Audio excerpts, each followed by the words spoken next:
சோமாபுரிங்கிற நாட்டை ஒரு கருணையுள்ள அரசர் ஆட்சி செஞ்சு வந்தாராம். அவருக்கு ஒரு கண் ஒரு கால் மட்டும்தான் இருந்துதான். அவருடைய அரண்மனையில முன்னோர்களோட அழகான ஓவியங்கள் சுவர்கள்ல தொங்க விட்டு இருந்தாங்களாம். அதை பார்த்த அரசருக்கு ஒரு ஆசை வந்துச்சா, என்னுடைய ஓவியமும் இங்க இருக்கணும்னு நினைச்சாரா.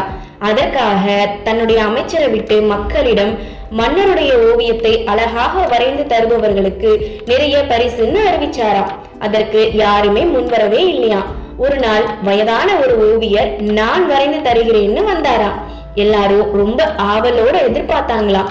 ஓவியம் திறக்கப்பட்டுச்சான். அதுல அரசர் குதிரை மீது அமர்ந்து ஒரு கால் மட்டும் வெளியில் தெரியற மாதிரியும் அம்பு ஏவதற்காக ஒரு கண் மூடி குறி வைக்கிற மாதிரியும் ஓவியம் வரைஞ்சிருந்தாராம். அந்த அழகான ஓவியத்தை பார்த்து அரசர் மிகவும் மகிழ்ச்சியில நிறைய பரிசுகளை வாரி வழங்கினாராம். நீதி: எதிலும் குறையை அல்ல நல்லதையே பார்க்க வேண்டும்.